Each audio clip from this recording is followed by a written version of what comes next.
Mesdames, Messieurs, bonjour. Bienvenue à cette nouvelle séance sur le climat de l'Holocène, de la période Holocène. Donc, cette semaine, nous allons aborder l'évolution en fait, du niveau marin et des calottes glaciaires au cours de cette période. Donc, la semaine dernière, en fait, j'avais passé la séance à vous décrire la controverse actuelle, qui est assez vive, en fait, sur l'évolution des températures au cours de cette période, au cours de la période Holocène, c'est-à-dire notre interglaciaire actuel, qui dure depuis pratiquement 12 000 ans. Cette controverse, en fait, on peut la résumer, encore une fois, avec une planche tirée d'un article très récent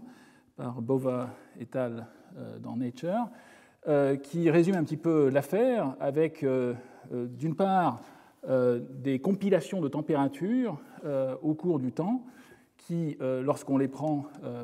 collectivement à l'échelle de la planète, eh bien, indiquent un optimum de la température pendant la période Holocène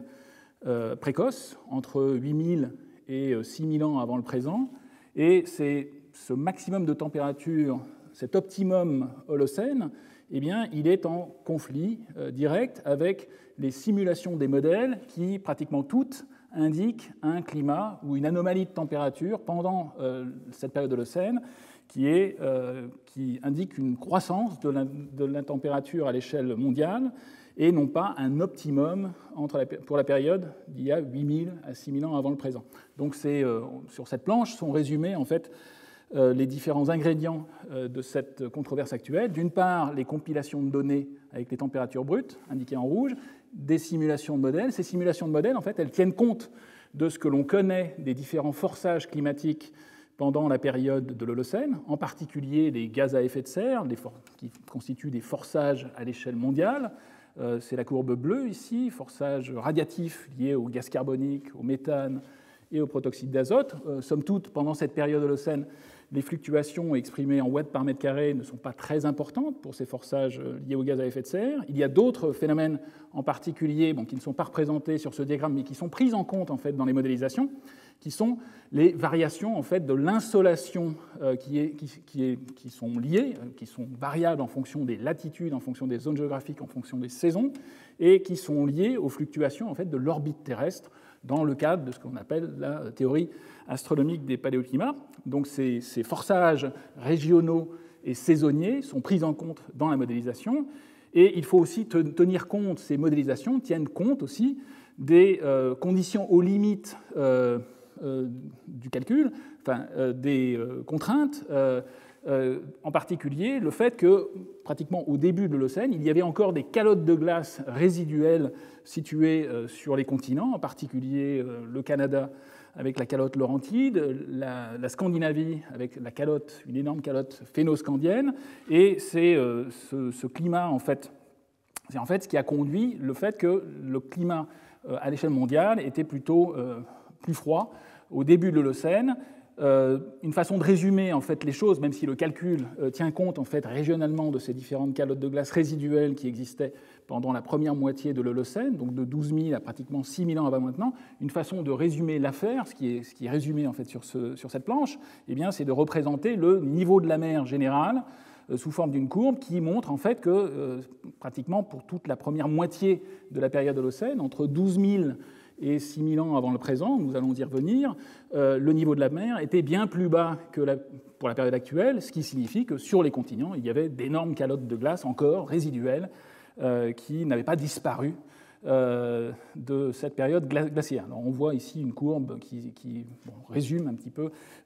l'évolution du niveau de la mer, où l'on voit ici une échelle en niveau de la mer, de l'ordre, on est entre moins 40 et moins 60 mètres. Donc on s'attend effectivement à avoir une influence, c'est ça qui est pris en compte dans les calculs, aussi de ces calottes de glace résiduelles, en particulier pour l'hémisphère nord.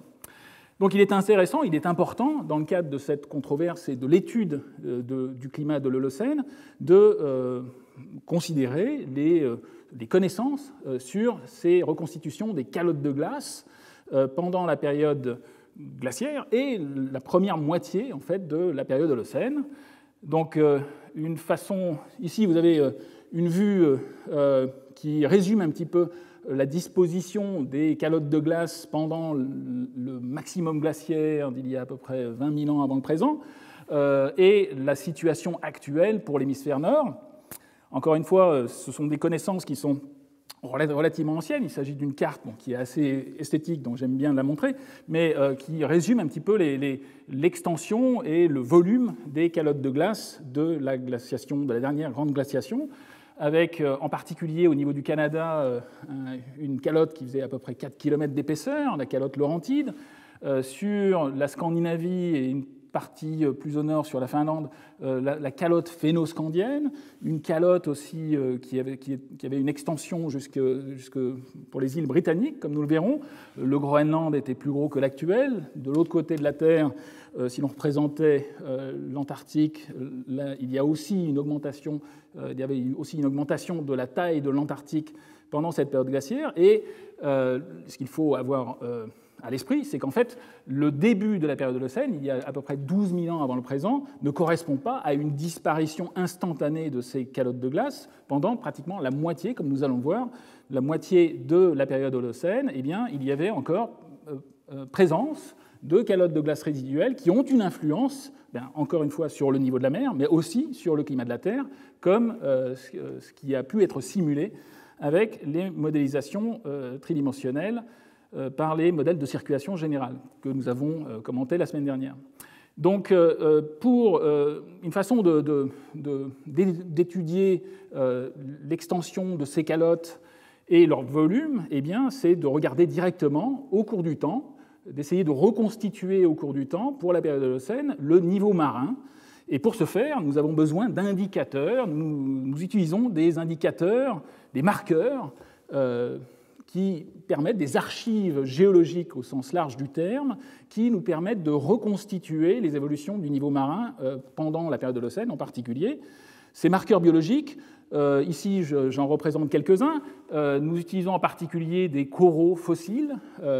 Ici vous avez une vue sous-marine de coraux. Ce qu'il faut savoir, c'est que les coraux, eh bien, ce sont effectivement des animaux, mais qui vivent en symbiose avec, souvent, pour les coraux constructeurs de récifs, ces coraux vivent en symbiose avec des algues et donc ont besoin de lumière et, en règle générale, vont suivre le niveau de la mer. Si le niveau de la mer augmente, eh bien, les coraux vont suivre cette évolution. Et de même, lorsque le niveau de la mer descend, eh bien, les nouveaux coraux qui vont pousser pendant les périodes de bas niveau de la mer, eh bien, vont suivre ce niveau de la mer parce qu'ils ont besoin de lumière pour continuer cette symbiose avec les algues qui constituent une partie de leur masse biologique, les zooxanthelles. Alors ici, vous avez quelques exemples en fait, de vues de coraux à la fois modernes, des coraux sur lesquels nous allons revenir, des morphologies très particulières qui suivent vraiment très finement le niveau marin. On peut aussi mettre en évidence des hauts niveaux de la mer avec des terrasses coralliennes fossiles qu'il est possible ensuite de dater avec des outils géochronologiques, essentiellement des chronomètres radioactifs, tels que le carbone 14 ou les datations par uranium-thorium. Il est aussi possible d'utiliser, lorsqu'il n'y a pas de coraux, d'autres types de marqueurs biologiques fossiles. Donc nous avons ici un trottoir algaire typique de Méditerranée. Donc c'est grâce à ces coraux fossiles que nous pouvons reconstituer les évolutions du niveau marin. Alors c'est ce que nous avons fait en particulier pour l'île de Tahiti. Nous avons réalisé en fait plusieurs forages. Ici vous avez quelques vues en fait qui résument un petit peu les campagnes océanographiques et de terrain qui avaient été réalisées pour justement étudier des coraux fossiles et les dater pour essayer de reconstituer une courbe de niveau marin. Nous avons d'abord étudié des forages verticaux qui ont été implantés directement sur le récif barrière de Tahiti. Vous avez ici une vue en fait, de la ville de Papeete avec le récif barrière qui est partiellement construit, en particulier avec une partie du port qui s'étend sur ce récif barrière. Donc il a été relativement facile en fait, de faire des forages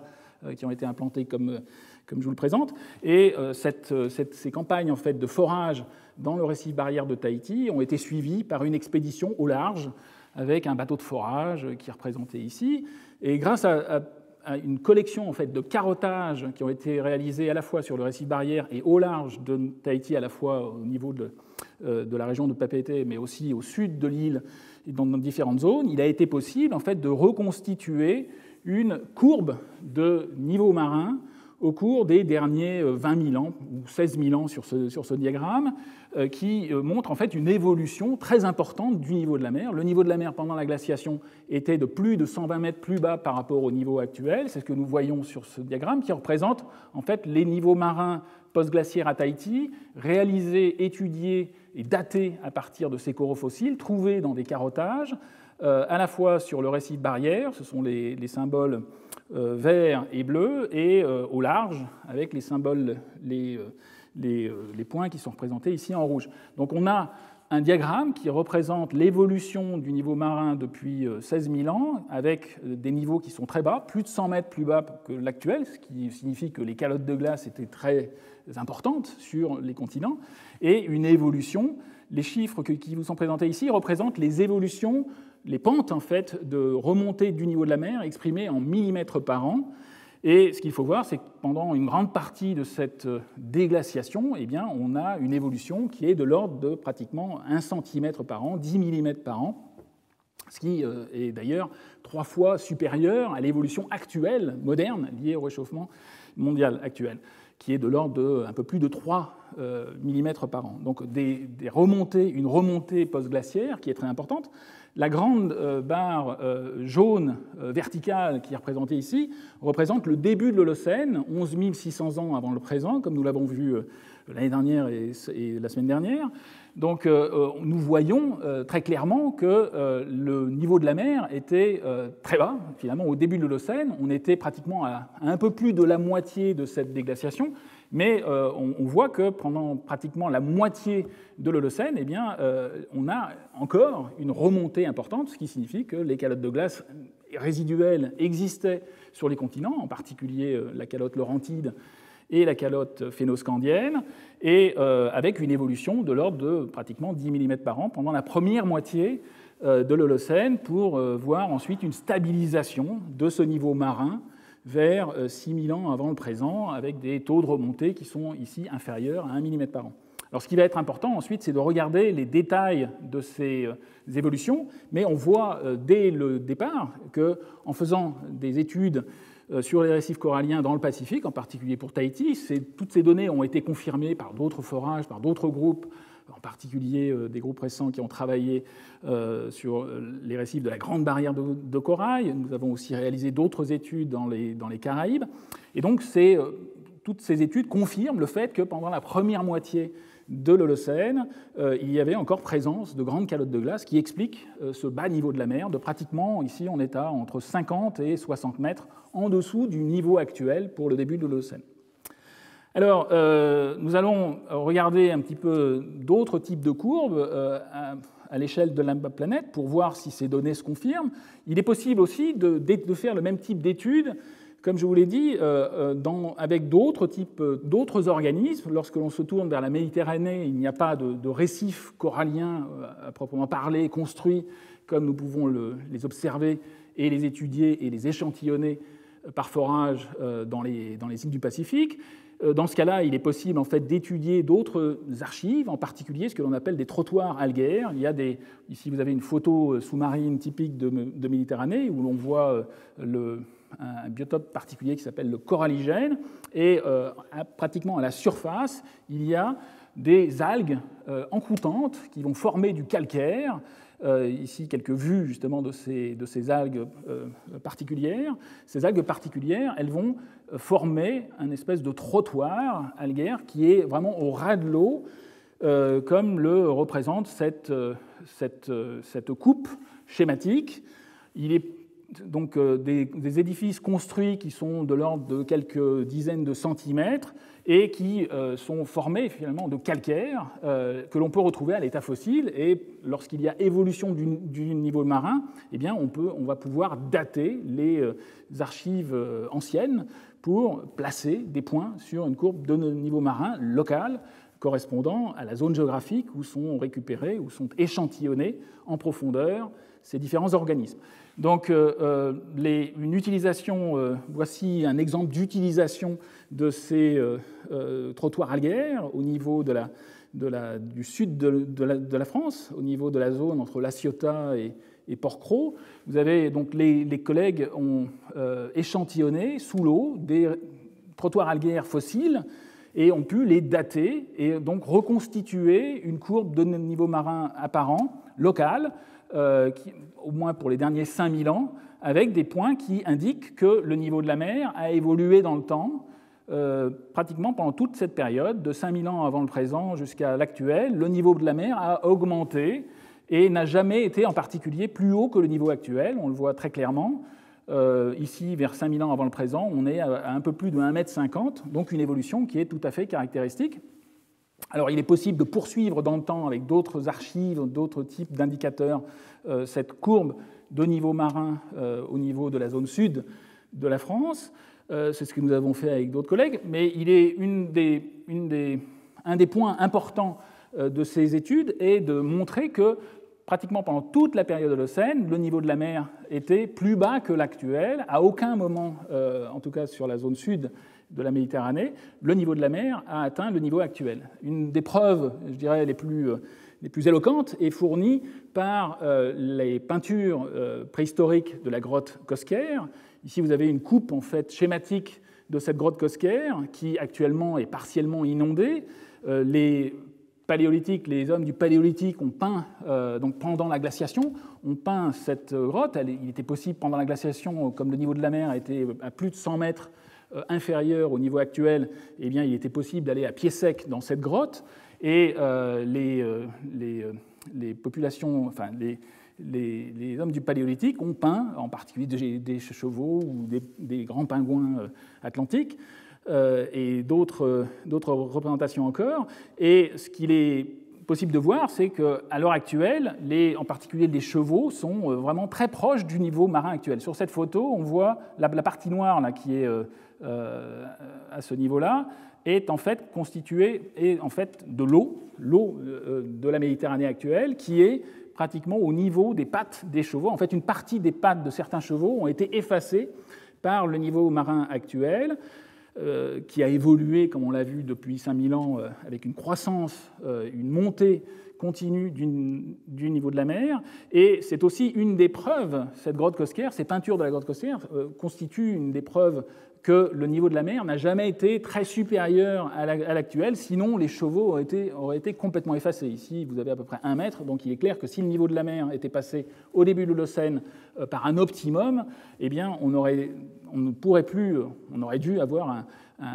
une disparition de ces peintures, malheureusement, mais fort heureusement, justement, le niveau de la mer n'a pas atteint le niveau actuel, et donc ils ont été préservés. Donc c'est donc une des preuves de ce non-dépassement du niveau actuel pendant l'Holocène. Alors, voici, c'était un petit point sur le niveau marin, l'évolution pendant les derniers millénaires au niveau de la zone méditerranéenne du sud de la France. Il est possible, en fait, de faire le même type d'études avec d'autres archives ici au niveau de la Bretagne. Quelques enregistrements ont été obtenus avec d'autres archives tout autour de la Bretagne. Il y a aussi des évidences archéologiques qui montrent que le niveau de la mer a évolué pendant la période holocène. Ici, juste un petit exemple, une photo d'une double enceinte mégalithique qui est située sur une île dans le golfe du Morbihan. C'est la petite île d'Erlanik, où il y a un célèbre double cromlech qui est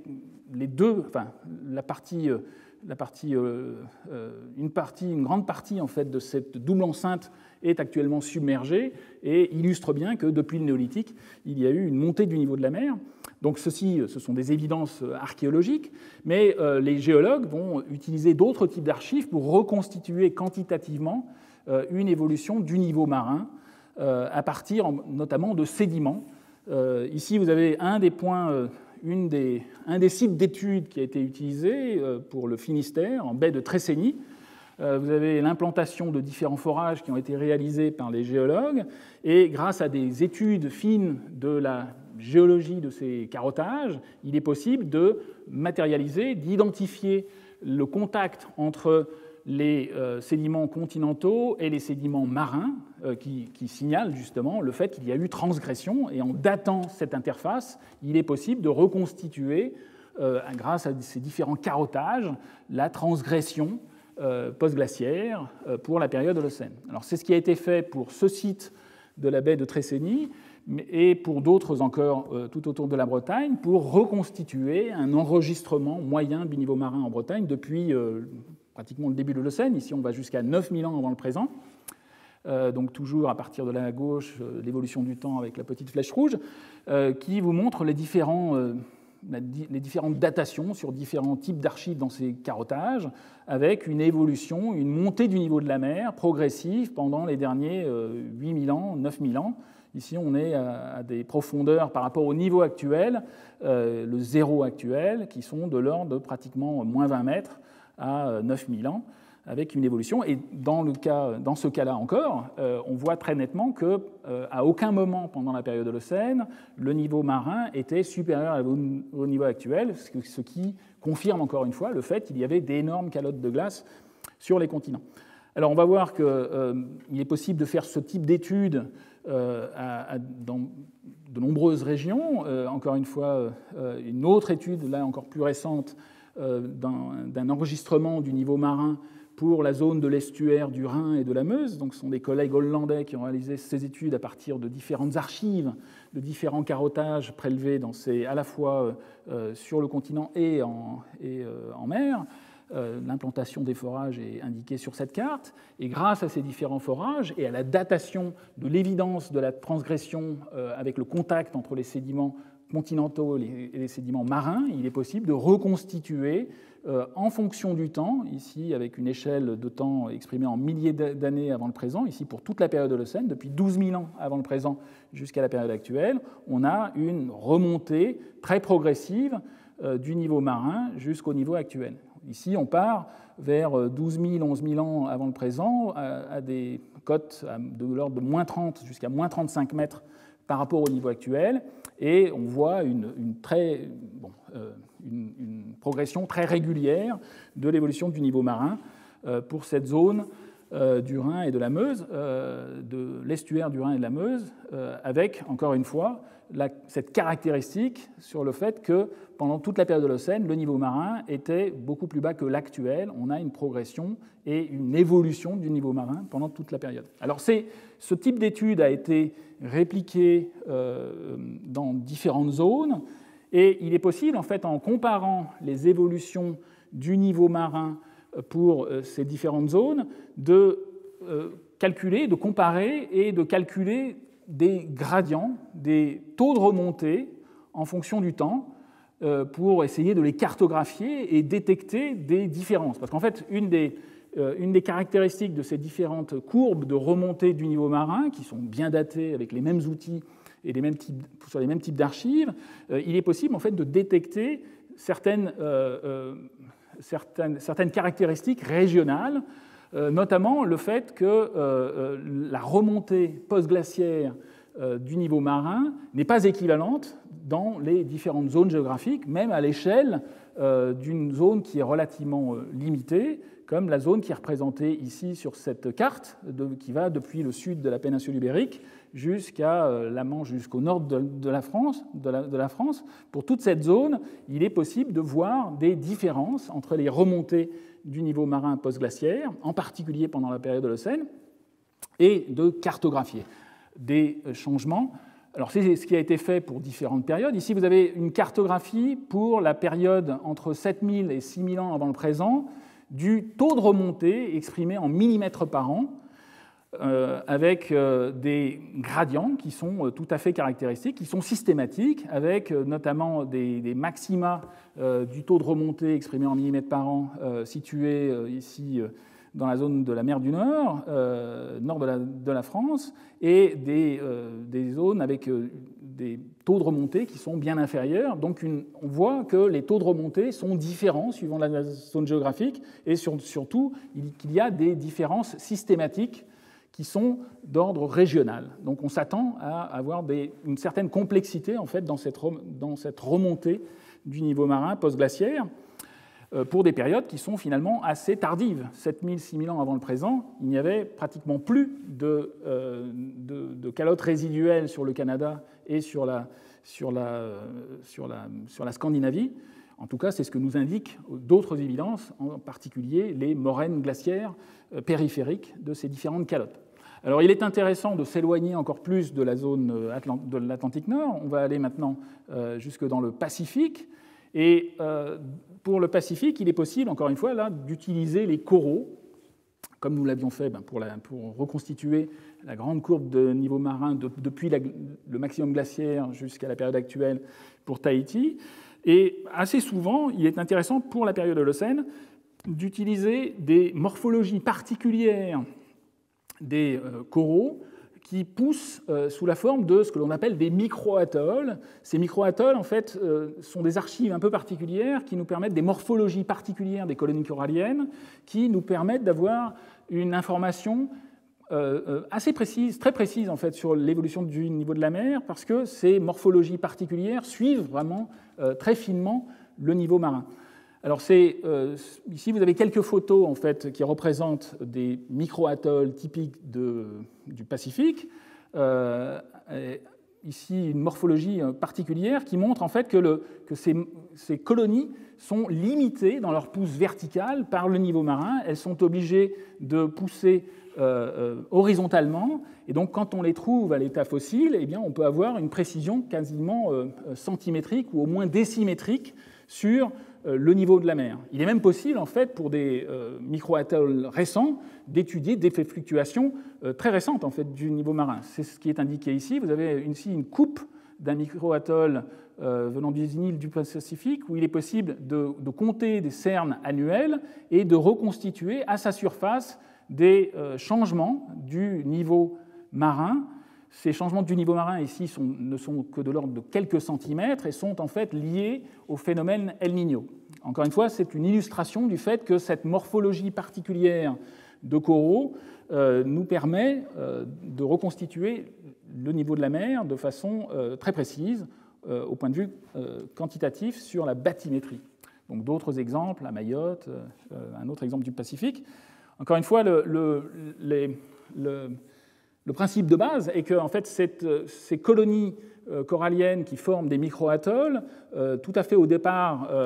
vont commencer à pousser et elles vont atteindre le niveau marin et être limitées, finalement, leur pousse verticale va être limitée par l'existence de ce niveau de la mer. Si on suppose qu'il est stable, ici vous avez juste un petit schéma de principe qui montre une évolution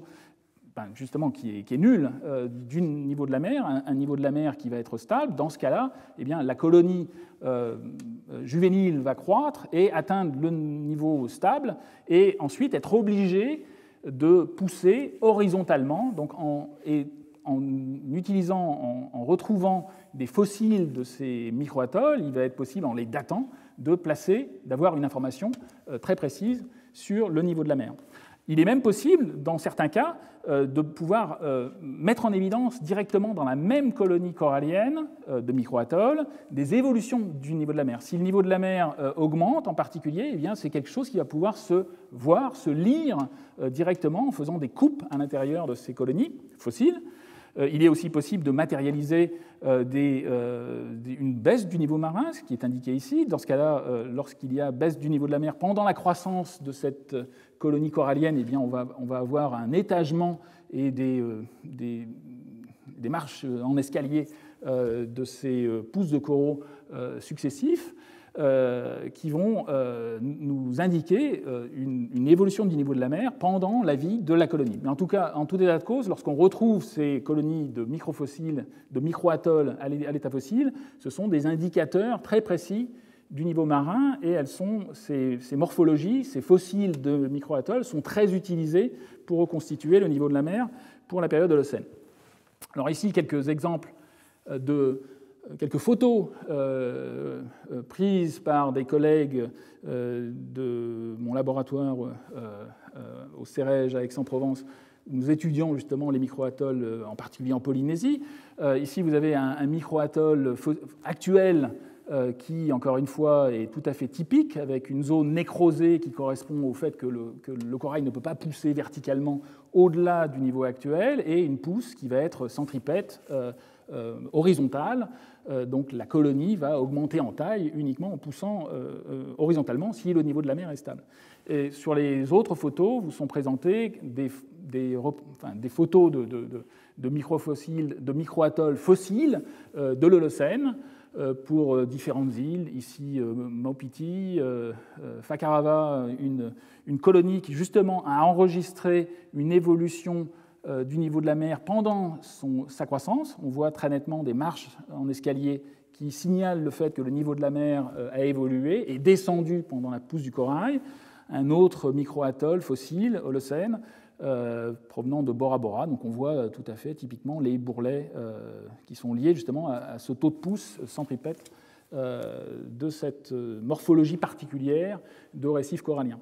Alors ces récifs coralliens, ces micro-atolls fossiles, ont été étudiés depuis assez longtemps. Ici, vous avez une compilation qui date déjà pratiquement de 20 ans, qui montre en fait que lorsque l'on fait une compilation et une datation de ces micro-atolls de l'Holocène pour la zone Pacifique, eh bien, on peut mettre en évidence un haut niveau de la mer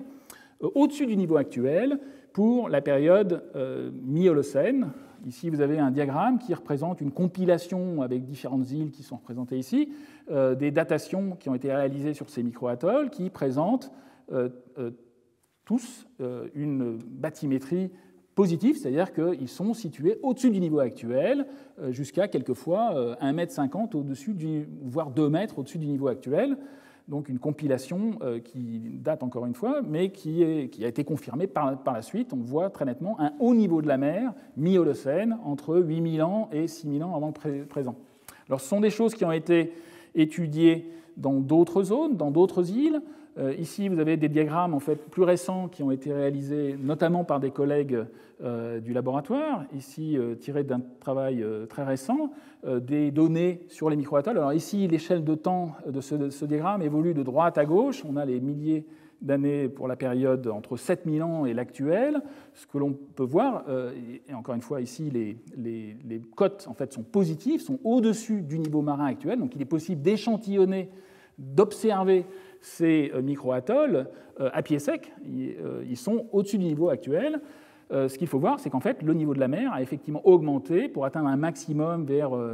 ici, 3-4 000 ans avant le présent, donc un maximum à partir de 5-6 000 ans avant le présent, et une chute du niveau de la mer pendant les derniers 3 000 ans, avec un taux de descente du niveau de la mer qui est ici de l'ordre de pratiquement 0,4 mm par an, ce qui est, dans ce cas précis,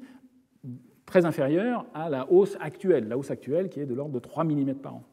liée au réchauffement mondial. Mais encore une fois, une descente qui, elle, est systématique d'ordre géologique, qui vient partiellement compenser, et encore une fois, qui est un ordre de grandeur inférieur à la montée actuelle. Donc quelque chose de vraiment systématique, ici pour des îles de Polynésie, Bora Bora, Maupiti, Rangiroa, Tetiaroa, Tikehau, des îles bien connues. Ici, d'autres zones du Pacifique, d'autres îles du Pacifique, Kirimati, avec des micro-atolls situés au-dessus du niveau actuel. Ici, un zoom sur la période un peu plus récente, la période historique depuis pratiquement 2500 ans avant le présent. Ici, les âges sont représentés en années AD, donc ici depuis 500 avant notre ère jusqu'à la période actuelle. Donc on voit une diminution du niveau de la mer, donc on a une descente du niveau de la mer, encore une fois, qui est de l'ordre de 0,3-0,4 mm par an. Dans ces îles. Donc c'est quelque chose qui est tout à fait systématique, un haut niveau de la mer tout à fait caractéristique de ces îles du Pacifique. Si l'on regarde un peu dans les détails, lorsqu'on fait des comparaisons, on voit que la hauteur en fait, de ce haut niveau de la mer dans ces îles est variable suivant les zones géographiques, comme nous allons le voir. Alors, lorsque l'on fait des compilations de ces différents enregistrements du niveau de la mer, à la fois en Atlantique et dans toutes les zones géographiques de par le monde, et qu'on les représente sur un diagramme général, eh bien, on trouve une effroyable complexité qui est résumée sur ce diagramme. Ici, c'est un diagramme en fait, qui avait été établi par un collègue spécialiste, un des pionniers justement des études régionales du niveau de la mer, Paolo Pirazzoli, un diagramme qui montre en fait qu'il y a une variabilité absolument énorme des courbes d'évolution du niveau de la mer pendant la période Holocène. Donc encore une fois, je rappelle, la période Holocène, c'est cette partie entre 0 et 12 000 ans avant le présent, donc on est sur cette partie. Et donc, lorsque l'on représente ces différentes courbes locales du niveau de la mer, certaines indiquent une évolution, une augmentation du niveau de la mer, une remontée, ce qui est tout à fait compatible avec cette remontée générale post-glaciaire. On passe d'une glaciation avec d'énormes calottes de glace à une période interglaciaire, donc on s'attend à voir le niveau de la mer monter. Mais il y a d'autres zones qui présentent des changements beaucoup plus faibles, alors que d'autres, comme on va le voir, présentent une évolution qui est tout à fait contraire, qui est contraire à l'intuition. On a des zones où le niveau de la mer va descendre, et descendu depuis le début de l'Holocène, quelquefois de façon très importante. Ici, vous avez des points qui sont situés à plus de 200 mètres au-dessus du niveau de la mer actuel pour la période du début de l'Holocène. Donc on voit une extrême variabilité lorsque l'on représente toutes les courbes de niveau de la mer qui ont été étudiées de par le monde, qui souligne le fait qu'il y a probablement une complexité, alors ou bien des incertitudes dans les différents indicateurs, mais encore une fois, ce n'est pas cela qui conduit justement à cette complexité. Comme on va le voir, cette dispersion apparente des différentes courbes de niveau de la mer, elle est liée essentiellement à des phénomènes géophysiques. Et au premier ordre, elle est caractérisée en fait par une dispersion qui a une cohérence régionale. Quand on essaye de maintenant étudier ces différentes courbes de niveau de la mer en les représentant régionalement, ou en représentant certaines, eh bien, on voit que cette diversité des évolutions des niveaux de la mer holocène a une certaine régularité régionale. En particulier, on voit qu'à l'échelle de la planète, il y a des zones tout à fait caractéristiques où le niveau de la mer évolue de façon logique, c'est-à-dire qu'on a une augmentation pendant la période holocène, post-glaciaire. Donc ici, encore un exemple ici au niveau du sud de l'Angleterre, donc une évolution qui ressemble à celle que je vous ai montrée pour la Bretagne ou pour la zone de l'estuaire du Rhin et de la Meuse. Donc une évolution tout à fait caractéristique, moins 35 mètres jusqu'à l'actuel. On retrouve cette montée caractéristique aussi dans des zones un peu plus éloignées. Ici, une courbe à laquelle nous avons participé, une courbe d'évolution du niveau de la mer pour l'île de la Barbade, avec en particulier pour la période du début de l'Holocène jusqu'à la période actuelle, une augmentation du niveau de la mer. Ici, on est à moins 40, moins 50 mètres au début de l'Holocène, donc une évolution qui est logique. Par contre, lorsqu'on va dans le Pacifique, eh bien, on voit pour la période, en particulier la période depuis 7000 ans jusqu'à l'actuel, pour cette courbe qui représente un site d'étude au niveau de l'Australie, on voit le contraire, c'est-à-dire qu'on a une évolution négative, c'est-à-dire une tendance à la diminution, à la baisse du niveau marin depuis ce haut niveau de la mer du début de l'Holocène, mais ce sont des choses qui sont tout à fait caractéristiques de la zone Pacifique. Cette complexité, on peut y ajouter aussi des évolutions qui, elles, sont qui vont complètement dans l'autre sens, avec des courbes de niveau de la mer, notamment les courbes de niveau de la mer qui sont situées dans certaines zones géographiques, en particulier au niveau du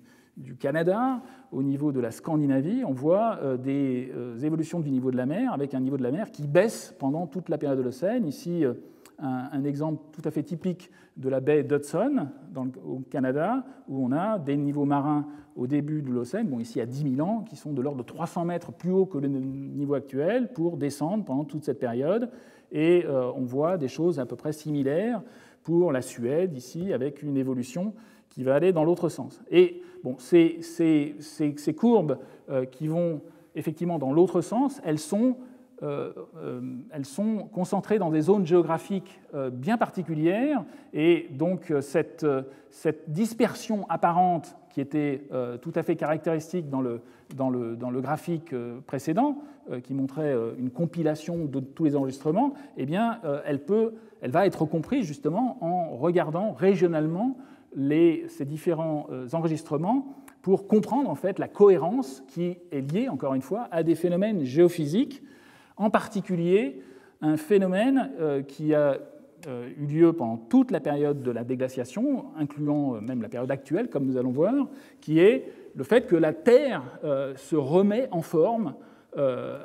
pendant cette période post-glaciaire. C'est ce que l'on appelle le réajustement isostatique post-glaciaire qui affecte la Terre entière, qui finalement a mis des millénaires et met encore du temps à se remettre en forme, car pendant la glaciation, elle a été déformée par la présence de ces calottes de glace énormes sur les continents, en particulier le Canada et la zone de la Scandinavie. Donc il faut imaginer ici, c'est un diagramme de principe, lorsqu'une calotte de glace se forme, elle pèse en fait, même si la densité est bien inférieure à la densité de roche, il faut imaginer qu'une calotte de glace de l'ordre de 4 km d'épaisseur, eh bien c'est l'équivalent d'une montagne d'à peu près 1 km, et donc ça a une incidence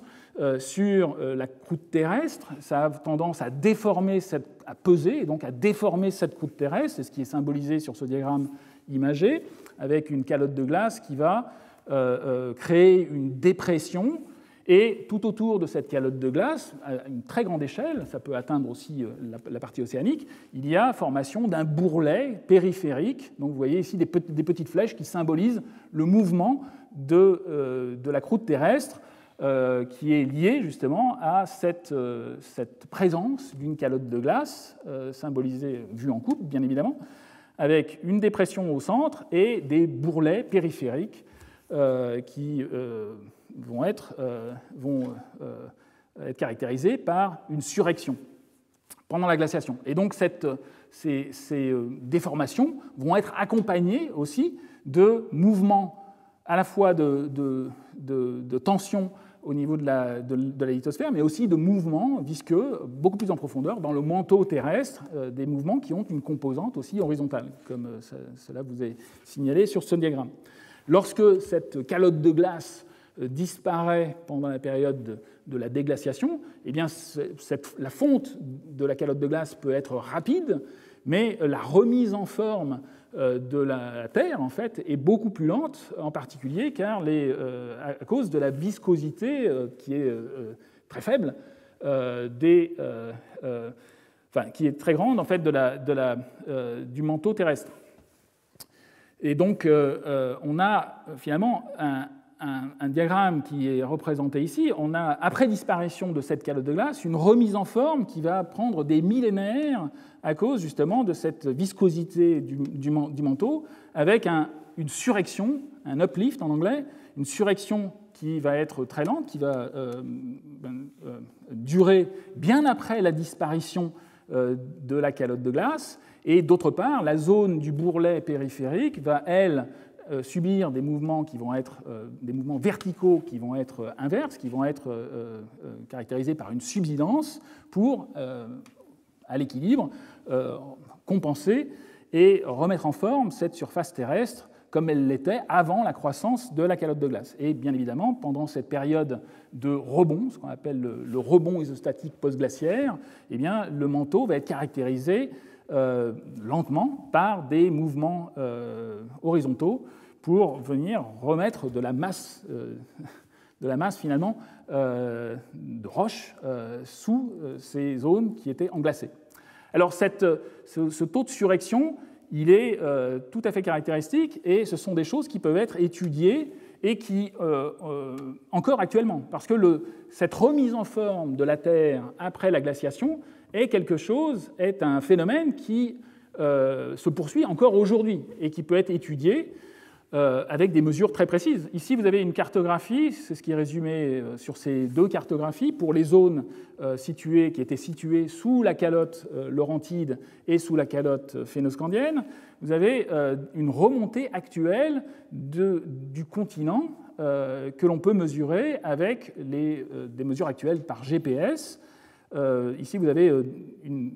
un résumé des différents taux de surrection exprimés en millimètres par an, observés directement aujourd'hui dans cette zone, avec des remontées qui peuvent aller jusqu'à pratiquement 1 cm par an. Le diagramme ici est gradué en millimètres par an, donc on voit des flèches verticales qui indiquent que le continent remonte avec des vitesses de l'ordre du centimètre par an, ce qui est colossal lorsque l'on va considérer un trait de côte. Et de même, tout autour, la zone du bourrelet périphérique, on voit qu'elle a tendance à descendre. Ce sont les petites flèches jaunes ici. On voit que tout autour, en tout cas sur le continent, on voit que tout autour, effectivement, les mesures GPS permettent de mettre en évidence un taux de subsidence qui est bien inférieur, qui n'est pas de l'ordre de 10 mm par an, mais qui est inférieur, mais qui est tout à fait caractéristique et qui permet justement d'étudier cette zone périphérique. Alors, le même type d'enregistrement a été obtenu avec les mesures de GPS actuelles au niveau de la zone de la Scandinavie. Donc ici, vous avez une carte avec, on retrouve la Suède, la Finlande ici, et ce que l'on appelle la Baltique, la mer Baltique, le golfe de Botnie. Et les couleurs ici représentent les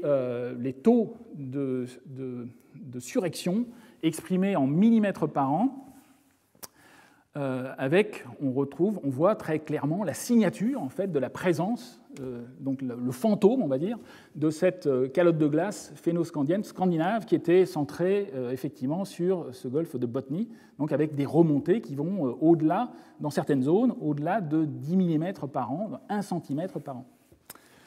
Alors il est possible d'étudier ce type de mesures actuelles, encore une fois, de réajustement qui se poursuit encore aujourd'hui, qui est lié à la glaciation d'il y a 20 000 ans. Donc cette Terre, notre Terre, se remet en forme progressivement encore actuellement. On peut faire ces études aussi pour des calottes plus petites. Ici, vous avez un diagramme qui résume un petit peu les choses. Pour les îles britanniques, je vous avais montré tout à fait au départ sur les cartographies des glaciers, des calottes de glace pendant la dernière période glaciaire, et donc pendant la période post-glaciaire,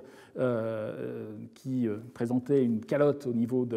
des îles britanniques, eh bien, c'est ce qui explique qu'une partie des îles britanniques, en particulier l'Écosse, le nord de l'Angleterre, une partie de l'Irlande, eh bien, sont caractérisées par un taux de surrection, alors que les zones, en particulier situées beaucoup plus au sud, elles ont une composante qui est inverse, qui est liée au fait qu'elles sont dans la zone du bourrelet qui a tendance à subsider, à descendre. Alors ici, vous avez une cartographie des taux de montée exprimés en millimètres par an. Alors, une autre façon de représenter et d'étudier le rebond isostatique postglaciaire actuel est de considérer en fait les évolutions du champ de gravité, en particulier les données qui nous sont fournies par les satellites gravimétriques, en particulier ceux de l'expérience GRACE. Ce sont des satellites jumeaux qui se suivent à peu près à 200 km l'un de l'autre et dont la distance est précisément calibrée, mesurée. Et cette distance entre les deux satellites, qui sont représentés sur la partie gauche de cette planche, eh bien, cette distance entre les deux satellites va être une fonction des masses terrestres sous-jacentes qui sont survolées en fait, par la paire de satellites. Et comme ces satellites tournent en permanence autour de la Terre, eh bien, ils permettent de mesurer de façon très fine, de peser finalement, et de voir les évolutions des masses à la surface de la Terre et en profondeur. Donc c'est ce qui a été réalisé pendant toute cette période de 2002 à 2017. L'expérience GRACE a été suivie par une autre expérience qui continue en fait l'enregistrement. Ici, vous voyez un enregistrement des mesures brutes entre guillemets de GRACE au niveau de l'Amérique du Nord et du Groenland, avec les évolutions au cours du temps, pour la période actuelle, encore une fois, exprimées en équivalent en centimètres par an d'eau, c'est-à-dire qu'on voit une évolution des masses terrestres que l'on exprime en évolution en centimètres d'eau équivalent, essentiellement parce que c'est ce qui est vu en particulier pour les zones représentées ici en bleu, ce que l'on peut voir avec cette expérience GRACE, et c'est un des buts en fait de cette expérience, c'est de quantifier au cours du temps la fonte des calottes de glace actuelles, en particulier le Groenland. Ici, on voit très nettement une diminution qui est focalisée sur le sud est du Groenland, exprimé en millimètres, en centimètres par an de baisse de la masse du Groenland, qui est liée justement à la fonte actuelle. Par contre, au niveau du nord du Canada, en particulier de la baie d'Hudson, on voit exactement le contraire. Dans ces mesures brutes, on voit une anomalie qui, elle, est positive, c'est-à-dire qu'on a une augmentation de la masse. Alors, si en n'étant pas sur le terrain, on pourrait même croire en fait, qu'il y a croissance d'une nouvelle calotte de glace au niveau de la baie d'Hudson. En fait, ce n'est pas cela, c'est juste la signature de cette remise en forme de la Terre avec des flux de matière terrestre qui vont donc converger vers cette zone de la baie d'Hudson pour en augmenter la masse et qui ensuite sont convertis sous forme d'équivalent en eau en centimètres par an. Donc on voit une énorme anomalie. Alors cette énorme anomalie, pour pouvoir effectivement cartographier l'évolution des calottes de glace actuelles, il faut en fait la corriger. Et c'est ce que nous verrons en fait. Il y a des modélisations qui permettent de rendre compte, de modéliser, de comprendre quantitativement et de le prévoir le phénomène de rebond isostatique post-glaciaire pour corriger en fait ces anomalies qui sont liées à des phénomènes très anciens, mais qui encore une fois agissent actuellement. Alors le fait qu'il y ait un rebond isostatique post-glaciaire très significatif dans les zones qui sont situées sous les anciennes calottes de glace, en particulier la calotte laurentide sur le Canada et la calotte phénoscandienne, en particulier centrée au niveau du golfe de Botnie, c'est quelque chose qui est connu depuis plusieurs siècles. Un des premiers à s'être intéressé au problème était Anders Celsius, qui est très connu pour son échelle de température, un scientifique suédois qui était très intrigué par le fait que dans certains ports de Suède, il y avait des roches qui commençaient à apparaître, qui sortaient de l'eau. Donc Anders Celsius, en particulier pour une roche qui maintenant est tout à fait caractéristique et célèbre dans le monde de la géophysique, il a fait une marque en 1731 sur un rocher dont une photo récente vous est présentée sur cette planche, d'un bloc erratique glaciaire sur la petite île de Löfgrund en Suède, avec une marque qui a été réalisée en 1731 et qui, à l'heure actuelle, donc à l'époque, elle était à fleur d'eau, elle était au niveau de la mer, et alors que maintenant, elle est située à pratiquement 3 mètres de hauteur par rapport au niveau actuel, qui est représenté ici. Donc ce qui est intéressant, c'est que ce rocher a été... les scientifiques étaient intrigués, en particulier les géologues. Un autre pionnier de la géologie et de la géophysique, l'anglais Charles Lyell, est retourné en fait sur le site un siècle après pour constater effectivement ce qu'avait observé Anders Celsius, mais en particulier aussi qu'il y avait eu une évolution depuis la marque de Celsius réalisée en 1731. Et Lyell, ici c'est un diagramme qui est tiré directement d'un article de Lyell en 1835, a fait une deuxième marque en 1831 qu'il a indiqué sur cette planche, sur cette figure qui est directement tirée du travail de Lyell. Vous avez donc une photo, avec une marque qui a été réalisée encore un siècle après, en 1931, et les collègues suédois sont impatients de remettre une autre marque pour 2031, qui sera encore plus basse que le niveau actuel, comme vous le voyez ici. Donc on a quelque chose qui est tout à fait caractéristique, qui peut être cartographié pour toute la zone, en particulier du golfe de Botnie et la baie d'Hudson, qui n'était pas du tout compris par les géologues de l'époque. À l'époque de Celsius, lui croyait en fait que son hypothèse c'était que la mer s'évaporait et que donc il y avait disparition de l'eau à cause de ce phénomène. Ce n'est que bien plus tard, un siècle encore plus tard, que des géophysiciens comprendront le phénomène qui est effectivement régional, qui est localisé au niveau des anciennes calottes de glace, avec une modélisation mathématique, physique du phénomène, en particulier en tenant compte du fait qu'il y a une évolution dans le temps de plages fossiles que l'on peut étudier, dater dans les deux zones du golfe de Botnie et de la baie d'Hudson. Ici, vous avez un diagramme qui est représenté ici sur la droite de cette planche, qui vous montre en fait l'évolution des plages fossiles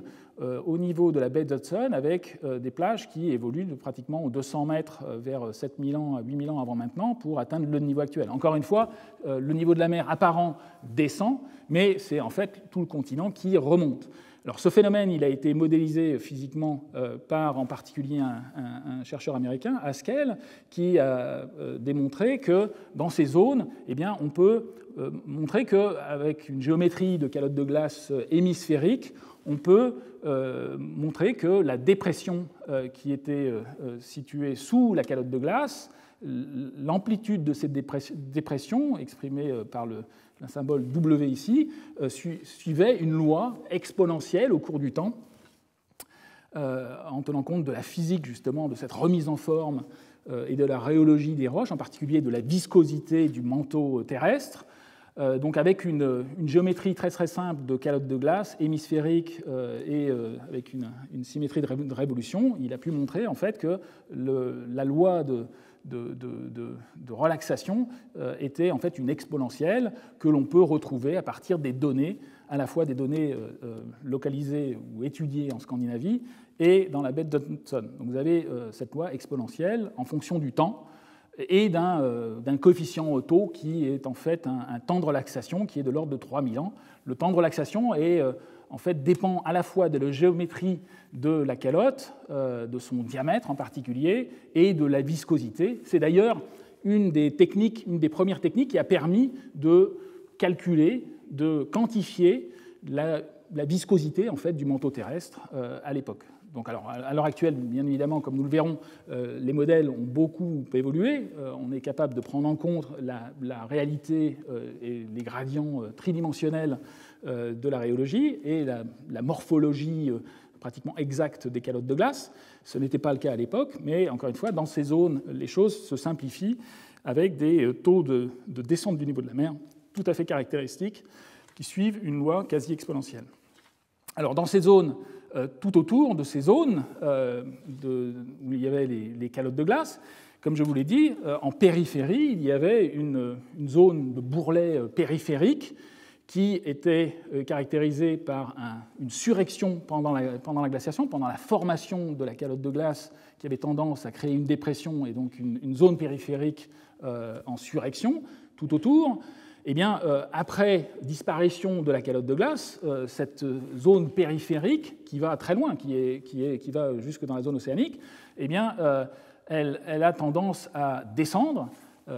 via un phénomène de subsidence, c'est ce qui est indiqué sur ces deux schémas, avec sur le trait de côte un cumul finalement des deux changements du niveau de la mer, liés d'une part à la montée du niveau de la mer qui est liée au fait qu'il y a plus d'eau dans l'océan à cause de la fonte des calottes de glace, donc on a un phénomène d'augmentation générale du niveau marin lorsqu'on s'éloigne, comme on l'a vu à Tahiti en particulier, donc on a une montée générale, mais en plus dans cette zone, dans ces zones du bourrelet périphérique, autour des grandes calottes de glace, eh bien, on va avoir une zone où, de façon régionale, on va avoir un cumul des deux phénomènes, à la fois montée à cause du niveau du volume d'eau supplémentaire qui provient des calottes de glace, et le taux de subsidence, donc le continent descend, donc on va avoir un cumul de ces deux phénomènes et une montée apparente du niveau marin qui va être plus importante que la remontée purement liée au volume d'eau qui est échangé entre les continents, les calottes de glace et l'océan, qui gagne effectivement pendant la transition post-glaciaire, qui gagne effectivement de la masse. C'est ce que l'on appelle la remontée eustatique. Donc on a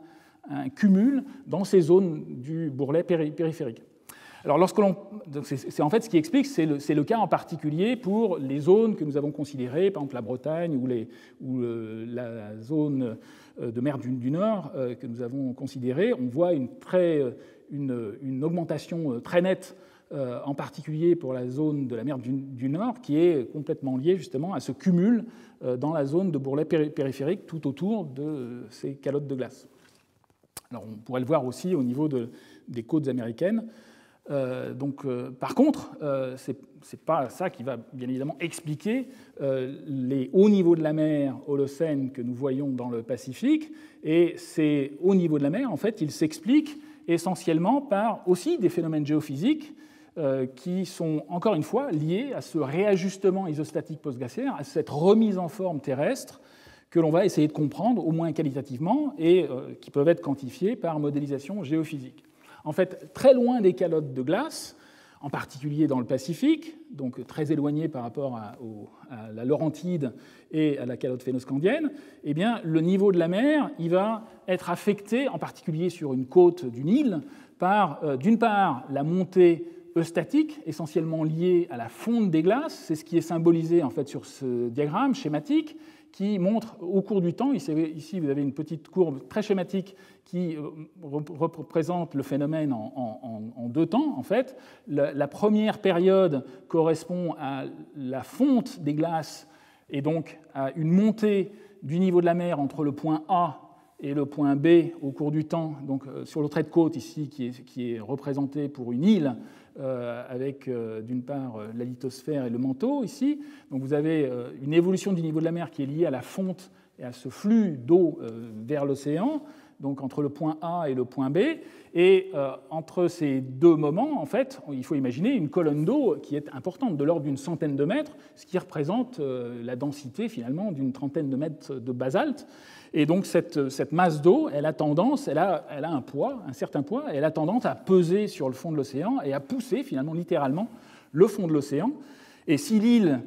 est suffisamment grande, elle va être stable, en fait, en particulier pour un continent comme l'Australie. Le centre de l'Australie ne va pas bouger, mais par contre, le fond de l'océan, le plancher océanique, va de façon graduelle, c'est un phénomène qui est relativement lent, qui est lié à cette... Encore une fois, les deux phénomènes interviennent pratiquement en même temps, mais on peut considérer que le phénomène de fonte des glaces et donc de montée liée au volume d'eau est un phénomène qui est rapide, on a disparition des calottes, et puis ensuite le phénomène viscoélastique lié au fait que cette masse d'eau va pousser le fond de l'océan, c'est un phénomène qui est beaucoup plus lent et qui va donc intervenir sur des milliers d'années après la disparition de la calotte de glace. Donc c'est effectivement ce qui se passe, on passe du point A au point B,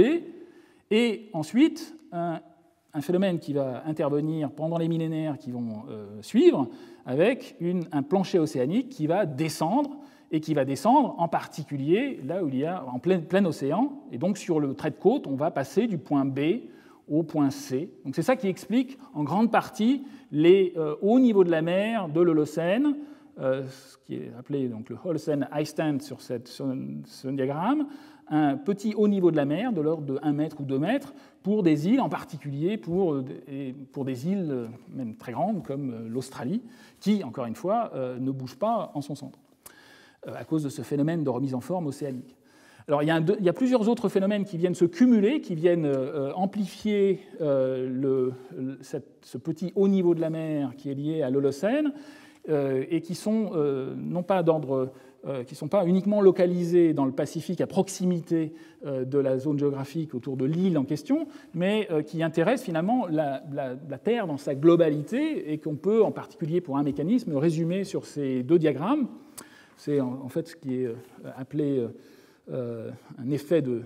siphon de la subsidence du bourrelet périglaciaire. Encore une fois, le diagramme du haut en fait, représente de façon très schématique la surface terrestre dépliée entre la zone où il y avait les calottes de glace, on peut imaginer ici la Laurentide sur le Canada, avec son rebond, avec la remise en forme de cette dépression, donc une remontée de ce niveau après la fonte de la calotte de glace qui a disparu. Mais il faut imaginer que tout autour de cette zone englacée, il y avait une zone avec un bourrelet qui atteignait aussi toute la zone océanique, avec une déformation qui est symbolisée ici par la croûte terrestre. Et de l'autre côté de la Terre, au niveau de la zone du Pacifique, eh bien, on va considérer un petit îlot qui est symbolisé par cette petite pointe ici. Donc pendant la première période qui est liée à cette fonte rapide des glaces et donc augmentation du volume d'eau dans l'océan, le niveau de la mer va atteindre en fait une cote qui va être maximale. Et encore une fois, cette hauteur d'eau supplémentaire va peser sur le fond de la mer. Et en plus, il va y avoir une remise en forme qui est liée au rebond isostatique à la fois sur le continent et une remise en forme, une diminution de ce bourrelet au niveau de la zone océanique. Donc, comme on peut le voir, schématisé sur ce diagramme, on passe du diagramme du haut au diagramme du bas, avec une subsidence dans cette zone périphérique autour des calottes de glace au niveau du plancher océanique. Donc on a une subsidence et donc une augmentation finalement de la taille de la cuvette et donc une petite diminution du niveau marin qui va être communiquée à l'océan dans son entier jusque dans la zone du Pacifique. Donc on voit dans ce diagramme eh bien, que assez rapidement, le niveau de la mer va augmenter jusqu'à une cote maximale et redescendre à cause de ce phénomène de subsidence qui va intervenir en particulier si l'on considère la calotte laurentide qui va intervenir en particulier dans la zone de l'Atlantique. On va avoir une subsidence du plancher océanique, mais qui va créer de l'autre côté de la Terre une petite diminution du niveau de la mer. Donc les deux phénomènes, les phénomènes régionaux et les phénomènes globaux vont se superposer, il y a d'autres phénomènes encore, pour expliquer ce haut niveau de la mer qui n'est pas un artefact, qui est juste un changement réel du niveau de la mer local, mais qui n'a qu'une valeur locale. Encore une fois, le niveau de la mer général n'a pas atteint la cote actuelle pendant l'Holocène, comme nous allons le voir. Alors, ces phénomènes de réajustement post-glaciaire sont des phénomènes qui sont relativement lents, qui sont liés au fait que les viscosités sont extrêmes dans le manteau terrestre, et donc c'est pour cela qu'à l'heure actuelle, encore maintenant, il y a une évolution du niveau de la mer dans ces zones, et donc une remise en forme qui n'est pas terminée, alors que la glaciation s'est terminée finalement il y a pratiquement au moins 6000 ans avant maintenant. Donc cette remise en forme, elle est très lente, mais il y a aussi des phénomènes qui peuvent être beaucoup plus rapides et qui sont liés à des réajustements de l'attraction gravitationnelle des calottes de glace sur l'océan. C'est quelque chose qui maintenant est bien caractérisé. Ce qu'il faut avoir en tête, en fait, c'est que une calotte de glace, qui est schématisée ici à proximité de l'océan, elle a, de par sa masse, une influence sur le niveau de l'océan qui est très exagérée sur ce diagramme. Il y a une attraction gravitationnelle de la glace, de la calotte de glace sur l'océan, et donc ça a tendance à créer une petite pente qui est ici sur ce diagramme tout à fait exagérée. Donc une petite pente avec attraction de l'océan par la calotte de glace. Lorsque cette calotte de glace perd de la masse, eh bien, il y a forcément une augmentation du niveau de la mer générale, puisqu'il y a de la glace qui se transforme en eau et donc qui va faire augmenter le volume total de l'océan. C'est ce que l'on appelle le niveau de la mer eustatique. Mais en plus, eh bien, localement, régionalement, l'attraction gravitationnelle de la glace, de la calotte de glace sur l'océan va diminuer. Et donc, cette petite pente, qui est très exagérée sur ces diagrammes, va diminuer. Et en fait, localement, régionalement, tout autour de la calotte de glace qui perd de la masse, de façon tout à fait contre-intuitive, le niveau de la mer va descendre, c'est ce qui est symbolisé ici. En périphérie de la calotte de glace dans l'océan, le niveau de la mer descend. Par contre, de l'autre côté de la Terre, eh bien, le niveau de la mer va augmenter finalement plus que ce qu'il ne devrait si on était dans un système très simple de vases communicants.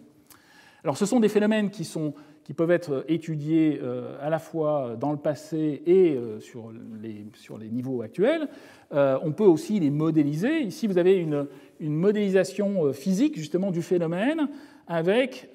une modélisation de la fonte des glaces en provenance à la fois du Groenland et de l'ouest de l'Antarctique, avec, pour simplifier les choses, dans le calcul,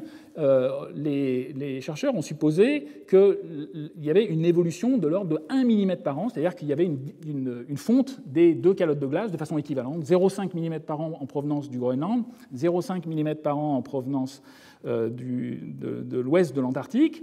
Et donc on s'attendrait, s'il y avait uniquement une propagation et une augmentation équivalente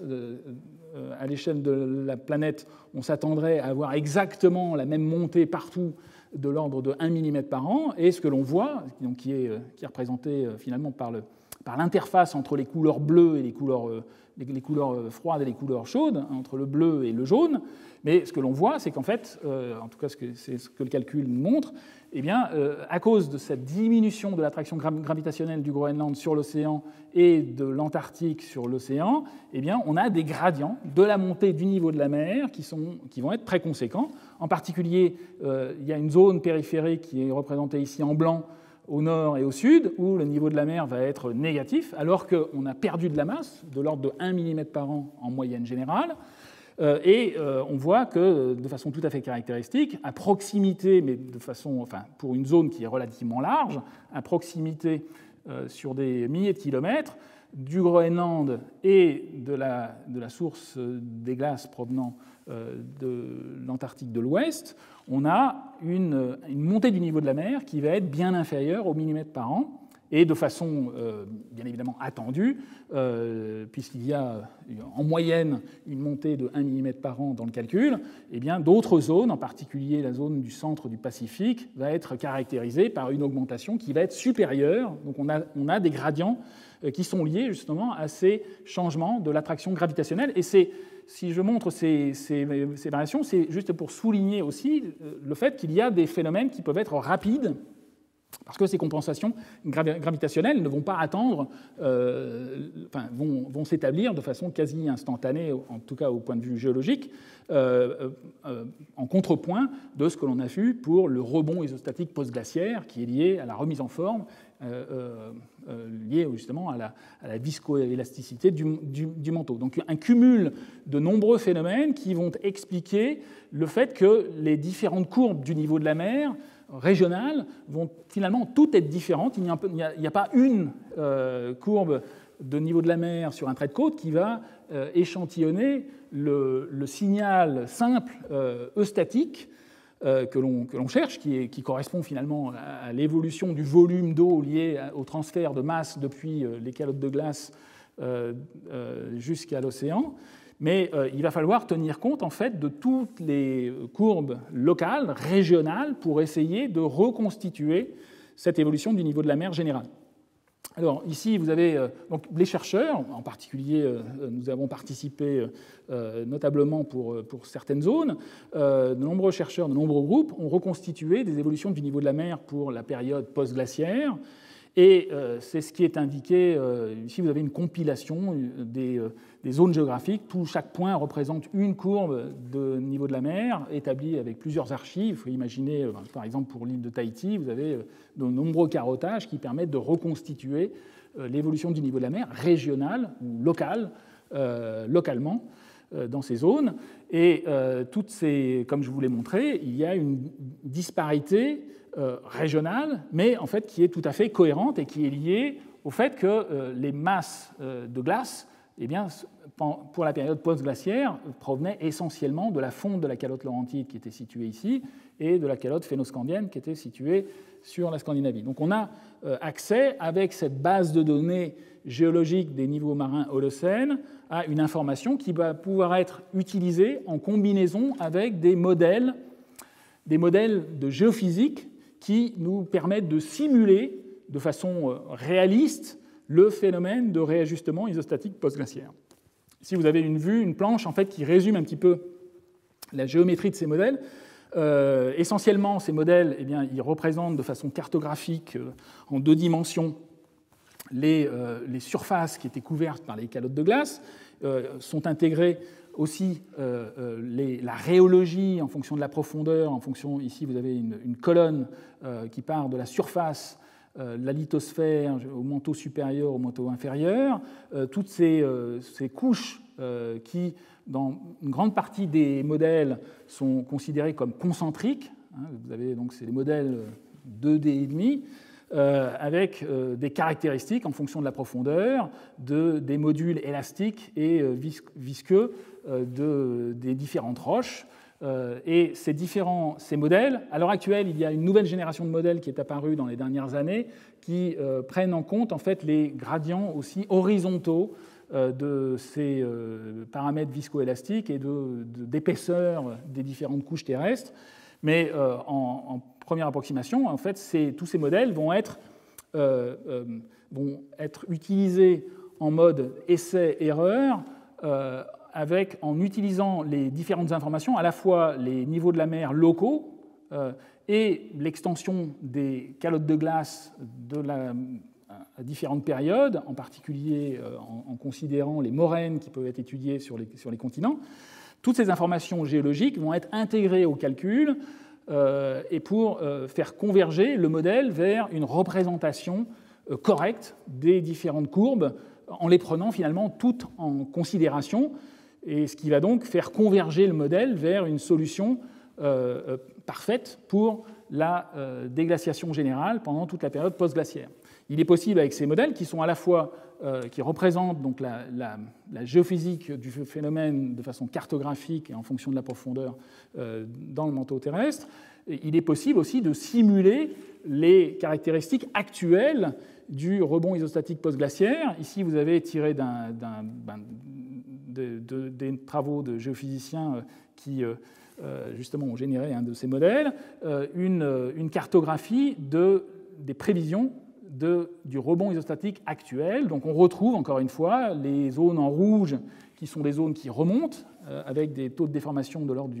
de quelques millimètres par an, des zones périphériques que l'on retrouve en bleu qui descendent avec des taux de descente relativement importantes, et des zones situées à plus basse latitude qui montrent en fait des taux beaucoup plus faibles. Donc globalement, on retrouve les caractéristiques, on retrouve aussi le fait que la zone antarctique va remonter parce qu'elle a perdu aussi de la masse pendant la période post-glaciaire. Donc on retrouve en fait des caractéristiques tout à fait fondamentales des données qui sont simulées finalement avec ce type de modèles qui, à l'heure actuelle, prennent en compte aussi une complexité tridimensionnelle. Alors avec ces modèles qui par essai et erreur tiennent compte des données reconstituées des différentes courbes de niveau de la mer locales, il est possible en fait de reconstituer l'évolution du niveau de la mer général, le niveau marin global ou eustatique, qui est directement lié finalement au volume d'eau qui est passé du continent, des continents, en particulier des calottes de glace laurentides et phénoscandiennes, vers l'océan, au cours du temps, pendant la période de l'Holocène. Alors, c'est ce qui est indiqué sur cette planche. Ici, vous avez un résumé finalement assez récent des différentes courbes qui tiennent en compte en fait la complexité des courbes régionales d'évolution du niveau marin, en les intégrant et en essayant de les approcher de la façon la plus fidèle. Et au final, le modèle finalement permet de calculer un niveau de la mer moyen général qui permet de rendre compte de toutes ces différentes courbes régionales. Ici, vous avez plusieurs diagrammes, plusieurs courbes en fait, qui montrent des calculs récents, justement, depuis le début de l'Holocène, depuis 12 000 ans avant le présent, jusqu'à l'actuel. On voit que les courbes, elles montrent toutes une évolution pendant la première moitié de l'Holocène. Donc on répète ce que l'on a vu tout à fait au départ, c'est-à-dire que le climat de l'Holocène se caractérise effectivement par la présence très significative des grandes calottes de glace résiduelles, laurentides et scandinaves, avec un niveau de la mer ici qui, suivant les différents auteurs, varie de façon équivalente. Ici, il s'agit de niveau de la mer eustatique, donc de niveau moyen général global,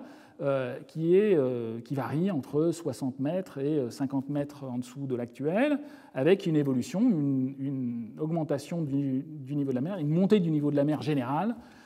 jusqu'à 6000 ans avant le présent. On voit donc et une stabilité, une stabilisation à partir de 6000 ans avant le présent. Donc on retrouve finalement des caractéristiques qui ne sont pas très éloignées de la courbe de Tahiti que je vous ai présentée tout à fait au départ. Mais encore une fois, ces courbes globales, elles tiennent compte non seulement de la courbe de Tahiti, mais en plus de toutes les autres informations, en particulier les informations locales, régionales, situées à proximité des calottes de glace, qui permettent de mieux contraindre les volumes de glace que ne peuvent le faire des sites isolés, en particulier le site de Tahiti. Donc on a au premier ordre une compatibilité entre les différents calculs établis par différents groupes de géophysiciens. On voit aussi qu'il y a une certaine disparité, une certaine dispersion des courbes. On voit qu'il y a des différences de pratiquement 20 mètres ici, tout à fait au début de l'Holocène. On a pratiquement 20 mètres entre les différentes estimations de courbes eustatiques. Donc là, il s'agit d'une courbe qui devrait être globale, et donc les disparités, les différences sont liées à des différences dans les calculs ou de la prise en compte des données. On voit aussi que toutes ces courbes convergent vers le niveau actuel, vers 6000 ans avant le présent, mais on voit quand même des différences. Certains auteurs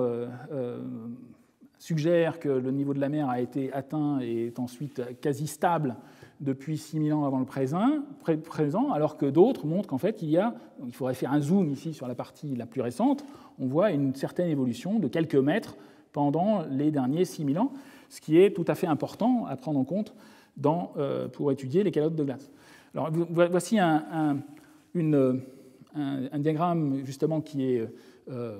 permet d'étudier un petit peu plus cette période plus récente. On revient ici sur les micro-atolls et régionaux au niveau d'une île du Pacifique, l'île de Kiritimati, avec des hauts niveaux de la mer situés au-dessus du niveau actuel. Donc un des modèles qui a été utilisé pour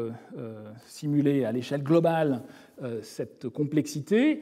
permet de rendre compte, ce sont les courbes qui sont représentées ici, permet de rendre compte de l'altitude de ces micro-atolls, c'est la courbe rouge ici, qui est compatible avec les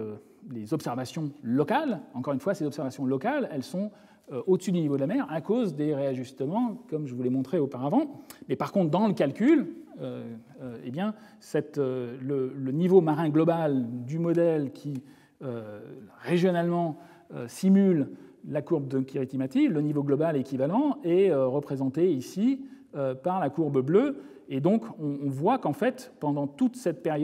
période tardi-holocène, à partir de 6000 ans avant le présent jusqu'à pratiquement 2000 ans avant le présent, le niveau marin global n'était pas atteint. Alors, encore une fois, il ne s'agit pas de dizaines de mètres, mais il s'agit quand même de quelques mètres. On est, selon cette modélisation à l'échelle globale, représentée juste par une courbe locale, mais encore une fois, il faut imaginer que la modélisation a été faite à l'échelle globale. Le niveau marin eustatique, lui, pour cette période, c'est celui qui nous intéresse pour comprendre les volumes de glace sur les continents, était bien inférieur à l'actuel pendant toute cette période. À aucun moment on n'était au-dessus du niveau actuel. Alors, l'interprétation de 6000 ans avant maintenant jusqu'à l'actuel, les données, on pourrait les montrer, mais les données d'extension des calottes de glace résiduelles de la Laurentide et de la calotte scandinave montrent en fait qu'il n'y avait plus de calottes dans ces deux zones. Donc, très clairement, pendant toute la période tardi-holocène, depuis 6000 ans jusqu'à l'actuel, les deux seules grandes calottes de glace qui peuvent avoir contribué à cette augmentation sont d'une part l'Antarctique et le Groenland, qui pendant la glaciation avait des volumes plus importants, mais dont la fonte résiduelle a peut-être perduré jusqu'à l'actuel. Et justement, c'est une des interprétations qui est proposée par les auteurs qui ont étudié les données à l'échelle globale et en particulier avec des contraintes fortes liées à ces micro-atolls de l'île de Kiritimati. C'est une des hypothèses qui est proposée, que l'augmentation qui est calculée du niveau global équivalent pendant toute la période de 6000 ans à l'actuel est liée à une fonte de la calotte antarctique qui a perdu de la masse pendant le début de l'Holocène. Alors il y a des évidences géomorphologiques. Là, il est aussi intéressant d'aller considérer localement, régionalement, les évidences de fonte, en particulier en Antarctique. On ne va pas regarder les détails de ces différentes études, mais très récemment, il y a eu plusieurs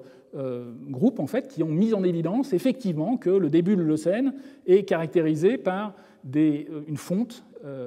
tout à fait notable de la calotte de l'Antarctique, en particulier la partie ouest de l'Antarctique. Ici, je vous ai juste mis les titres de quelques-uns des papiers récents sur justement les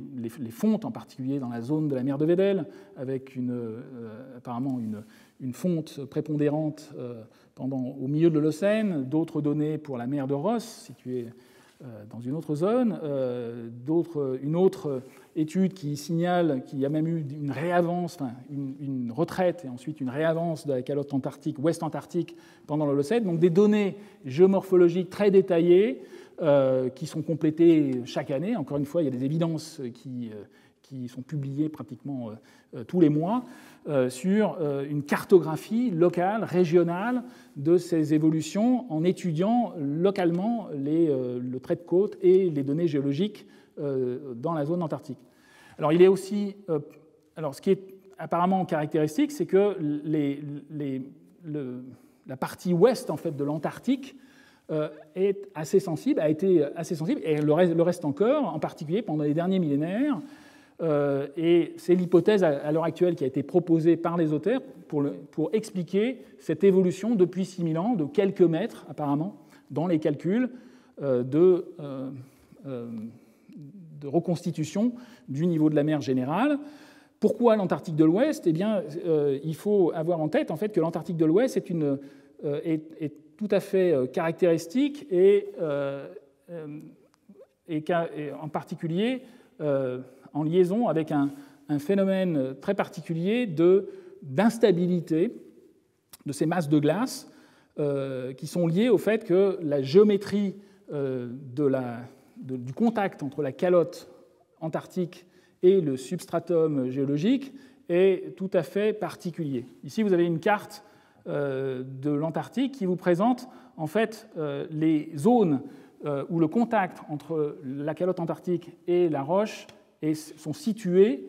les zones où le contact est situé sous le niveau de la mer sont les zones représentées en grisé. Les zones qui sont représentées en blanc sont aussi sous le niveau de la mer, mais elles ont en plus la caractéristique de présenter une pente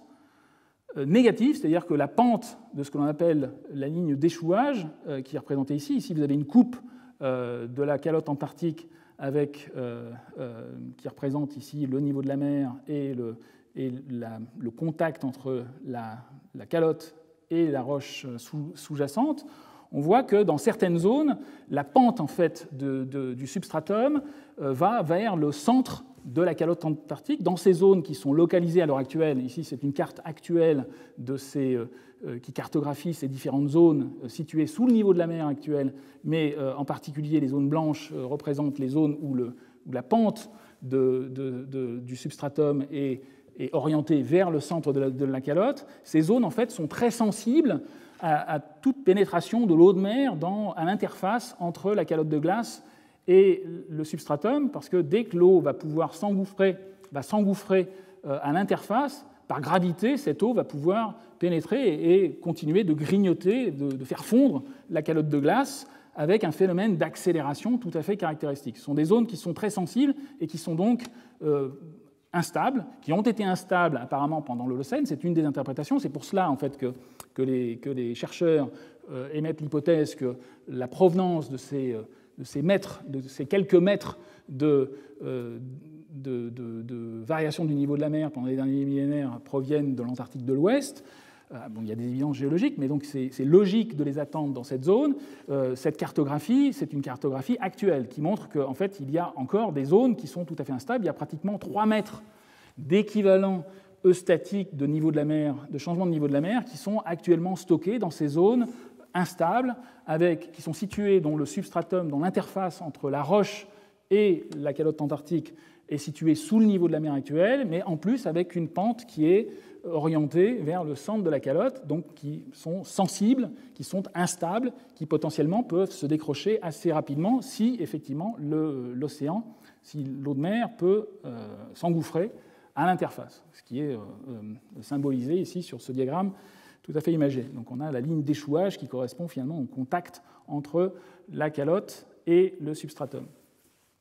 Donc une hypothèse qui est émise, c'est que la provenance en fait de la fonte de glace qui explique cette évolution du niveau de la mer tardif serait liée justement à ces zones instables de la calotte antarctique. Encore une fois, il y a des évidences en Antarctique pour des instabilités pendant la période Holocène.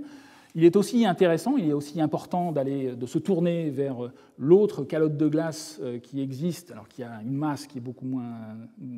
qui est bien moindre, qui est beaucoup moins importante, qui est la calotte de glace du Groenland. Et il est intéressant de la considérer aussi, de considérer sa contribution tardi-Holocène, même si effectivement la masse est beaucoup moins importante et donc on s'attend à avoir moins de contribution à l'évolution du niveau de la mer depuis 6000 ans. Mais il est possible en fait d'étudier finement les niveaux marins en périphérie de la calotte de glace du Groenland. C'est ce qui a été fait par de nombreux chercheurs. Ici, vous avez un résumé d'une étude récente avec, où ont été reconstituées des courbes locales du niveau de la mer en périphérie du Groenland, ici pour 3 zones au sud du Groenland. Alors ici, les diagrammes évoluent de droite à gauche. En fait, ce qui est réalisé, ces études sont réalisées essentiellement en étudiant des sédiments qui sont prélevés dans des lacs situés en périphérie de la calotte du Groenland. Ici, vous avez le paysage côtier, avec ces petits lacs qui, autrefois, qui sont étagés à différentes altitudes. Et ce qu'il faut avoir en tête, c'est qu'en fait, ces différents lacs étaient en contact direct à une certaine époque avec l'océan. Donc, ils sont caractérisés en profondeur par des sédiments marins et ensuite une succession avec des sédiments lacustres lorsque le lac a été exondé et a été émergé à cause de ce phénomène de surrection en liaison avec la perte de masse du Groenland. Donc en fait, il est possible, à partir de l'étude de ces différents lacs étagés sur la côte du Groenland, de reconstituer des courbes d'évolution du niveau de la mer pour ces différentes zones, et à terme de cartographier tout autour du Groenland cette surrection pour essayer de caler, pour essayer de calculer l'évolution des masses au niveau de toute la calotte du Groenland. On voit donc une évolution que l'on retrouve, en fait, qui est équivalente finalement à celle que l'on avait vue pour le golfe de Botany et pour la baie d'Hudson. On a une évolution avec une diminution du niveau de la mer très rapide. Ici, le temps évolue de droite à gauche pour la période Holocène. Ici, un zoom pour la baie de Disko, qui est située à l'ouest du Groenland, avec des différentes courbes qui présentent même un minimum, c'est-à-dire qu'on a des niveaux de la mer qui vont passer sous le niveau actuel pour ensuite recroître, donc ce qui est compatible aussi avec un minimum de tardi-Holocène de la masse de la calotte du Groenland. Alors il est possible, il y a d'autres, pour l'instant ces enregistrements, eh bien, ils sont collectés par les différents chercheurs, on attend d'avoir de l'information sur toute la zone, tout le pourtour du Groenland pour effectivement faire des bilans de masse précis du Groenland. Il est aussi possible d'aller cartographier, d'aller étudier le retrait de la calotte en étudiant les roches qui ont été découvertes lors du retrait de la calotte du Groenland. Ici, vous avez tiré d'une étude récente à laquelle nous avons participé. Il est possible en fait de dater directement ou de mesurer la durée d'exposition des roches qui ont été découvertes par la fonte, par le retrait Holocène du glacier, enfin, de la calotte de glace du Groenland. Ici, vous avez juste une représentation de la zone d'étude au sud-ouest du Groenland, avec juste une photo d'un des sites d'étude, avec la calotte du Groenland qui est représentée, enfin, qui est vue ici. Elle est assez sale sur son pourtour, et des roches qui ont été découvertes récemment, où il est possible en fait de faire des mesures. Il est possible dans ces roches avec ici quelques photos des affleurements, il est possible en fait de faire des mesures de certains isotopes qui vont être formés par le rayonnement cosmique directement dans les roches lorsque ces roches sont découvertes. Et donc il est possible de calculer ce que l'on appelle des durées d'exposition à partir des mesures de ces différents isotopes qui vont être formés directement dans les roches par le rayonnement cosmique à faveur de certaines réactions nucléaires. Donc, ce sont des isotopes comme le beryllium-10, le carbone-14 ou l'aluminium-26. Ici, vous avez juste un exemple de cette étude où il a été possible de reconstituer des durées d'exposition. Ici, vous avez 6000 ans, enfin, c'est exprimé en milliers d'années. Donc, ces roches ont été exposées depuis 6000 ans, 7000 ans, donc signale le fait qu'il y a eu un retrait lors de la période Holocène de cette calotte du Groenland. Alors pour l'instant, les il s'agit d'une étude très récente. On attend, enfin nous y contribuons, mais d'autres groupes y participent aussi. Et au même titre que les données de reconstitution du niveau de la mer périphérique, eh bien, ne sont encore que fragmentaires. Pour l'instant, on n'a pas de reconstitution très fine de cette période des niveaux et du retrait post-glaciaire, Holocène tardif pour la calotte du Groenland. Donc ça va attendre encore quelques années, mais effectivement, c'est de la science en train de se faire, on y travaille, plusieurs groupes y travaillent, et j'espère que dans quelques années, nous aurons des bilans très fins, à la fois pour l'Antarctique et pour le Groenland, des masses de glace qui ont disparu pendant la période de l'Holocène tardif, depuis 6000 ans jusqu'à l'actuel, où l'on a vu que le niveau de la mer générale était quasiment le niveau actuel. Pour certaines modélisations, on était un peu en dessous à 2000 ans, mais donc une évolution qui est tout à fait caractéristique et qui attendra encore la recherche des prochaines années pour se préciser. Voilà, j'aimerais maintenant faire un bilan. Je vais vous faire un petit peu un bilan, vous donner quelques conclusions préliminaires finalement sur l'évolution Holocène du niveau de la mer. On a vu essentiellement qu'il y avait de nombreux enregistrements qui ont été obtenus à partir d'archives géologiques côtières, surtout que les formes et les amplitudes des courbes Holocène de remontée du niveau de la mer sont très variables et dépendent finalement essentiellement de la distance par rapport aux anciennes calottes de glace. On a vu que directement sous les calottes de glace, on avait même le niveau de la mer qui descendait, c'est lié au fait que le continent remonte, alors qu'aux antipodes, on avait des phénomènes transitoires, en particulier un haut niveau de la mer qui est purement un effet géophysique à l'échelle mondiale. Lorsqu'on tient compte de toutes les courbes du niveau de la mer, cette complexité observée, elle est due finalement à des phénomènes de réajustement géophysique, le phénomène de réajustement hydro-isostatique post-glaciaire ou rebond post-glaciaire. On a vu aussi qu'il était possible de modéliser le phénomène avec des modèles géophysiques et que ces données, lorsqu'on les utilise collectivement en combinaison avec les modèles, eh bien, il est possible de reconstituer une évolution du niveau moyen général, le niveau moyen eustatique. Il y a encore une certaine variabilité, donc encore une fois, c'est aussi une science qui est en progrès. Mais ce que l'on voit, et c'est vraiment une des caractéristiques, c'est que depuis le début de l'Holocène, le niveau de la mer moyen a varié, pratiquement de 50 mètres, avec quasiment une stabilisation. Il y a 6000 ans avant maintenant, il y a encore un peu de controverse pour savoir si effectivement il y a eu une évolution depuis 6000 ans. L'évolution est assez faible en amplitude et pour l'instant elle est assez difficile. Je vous ai montré qu'un modèle présentait une évolution de pratiquement 2 mètres, un autre modèle ne présente pas d'évolution. L'hypothèse étant que les 2 mètres sont cohérents avec des données géomorphologiques précises étudiées en Antarctique et aussi au Groenland. Et c'est effectivement ce que les conclusions actuelles, c'est qu'il y a probablement une contribution depuis quelques millénaires des deux calottes actuelles, Antarctique et Groenland, mais pour l'instant, il est assez difficile de faire des bilans régionaux de ces deux calottes de glace. Ça va attendre effectivement certains progrès à réaliser à la fois sur la modélisation géophysique, en particulier la prise en compte tridimensionnelle des propriétés du manteau et des roches, et d'autre part des données à la fois mondiales à l'échelle mondiale pour les différentes courbes de niveau de la mer, mais aussi des données beaucoup plus localisées en périphérie des calottes de glace pour essayer de matérialiser et de dater les différents épisodes de retraite pendant la période Holocène. Voilà, je vous remercie de votre attention.